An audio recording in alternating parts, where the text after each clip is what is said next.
Bonjour à tous, bienvenue pour cette nouvelle vidéo pour notre chaîne YouTube Haute Fidélité Saumur. Aujourd'hui, nous allons faire une petite vidéo pour savoir comment choisir ces enceintes. Que ça soit pour racheter une paire d'enceintes ou alors parce que vous avez changé de maison ou tout simplement pour faire votre premier système Wi-Fi.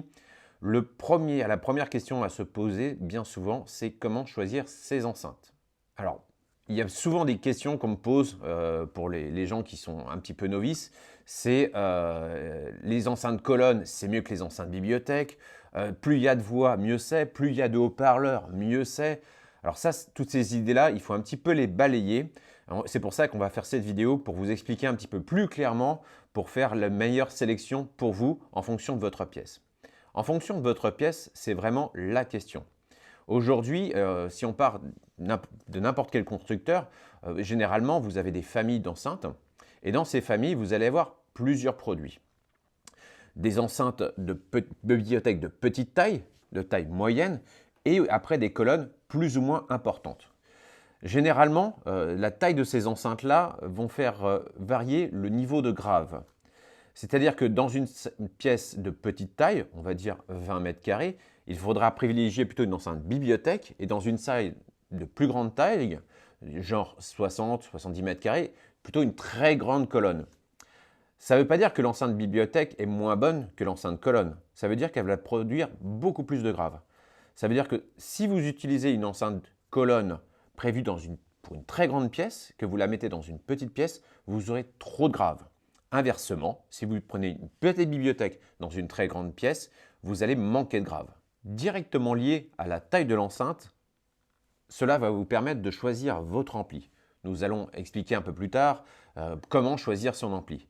C'est-à-dire que concrètement, une petite enceinte sera peut-être plus facile à driver qu'une très grosse enceinte. Un peu comme une voiture. Si vous prenez une voiture très lourde, il faudra un gros moteur.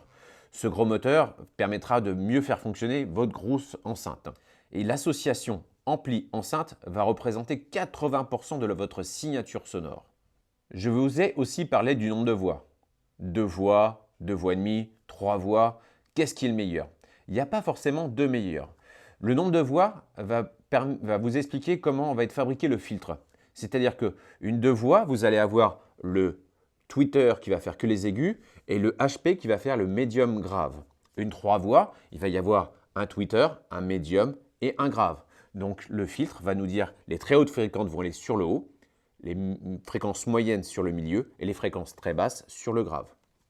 Avoir une 3 voix, ce n'est pas forcément avoir une enceinte bien meilleure qu'une 2 voix ou qu'une 2 voix et demie. Cela dépend vraiment des produits et de ce que vous allez sélectionner. Chose très importante aussi, le look. Essayez de trouver une enceinte qui vous plaise esthétiquement, qui va bien aller avec votre intérieur. Alors, je sais qu'il y a certaines personnes pour qui le look n'est pas du tout important, et tant mieux pour eux, mais bien souvent, on vit à deux et la deuxième personne aime bien avoir quelque chose qui va bien avec son intérieur. Maintenant, le plus important, je dirais ce qu'il faut passer avant tout, l'écoute. Il faut absolument vous déplacer. Ce qui va plaire à votre voisin ou à votre collègue de travail ne sera peut-être pas la signature sonore qu'il vous plaît. Donc, il faut vous déplacer. Écoutez, comme je vous l'ai dit, dans un volume qui correspond le plus au volume que vous allez avoir chez vous. C'est évident que la signature sonore, l'écoute que vous allez avoir dans votre pièce d'écoute, dans votre salon, ne sera pas exactement pareil que l'écoute que vous allez avoir dans le magasin.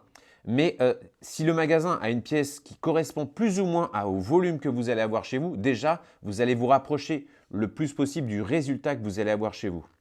Donc, essayez d'écouter dans les meilleures conditions ou dans les conditions les plus proches de ce que vous allez avoir chez vous.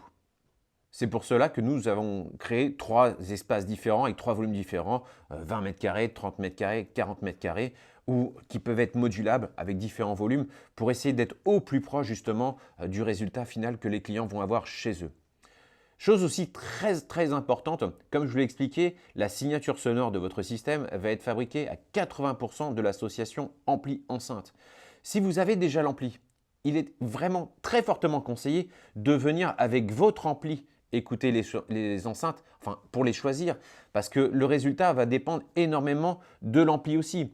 Si vous allez dans un magasin et que vous écoutez avec un ampli complètement différent du vôtre, peut-être que votre choix ne sera pas le bon. Donc il faut vraiment venir avec votre ampli, sauf si le magasin a l'ampli équivalent, bien évidemment. Voilà pour cette présentation très rapide et généraliste. Nous n'allons pas approfondir tous les sujets, mais si vous le souhaitez, n'hésitez pas à nous le mettre en commentaire, nous le ferons juste après. Dans tous les cas, n'hésitez pas à mettre des pouces et à bientôt. Salut!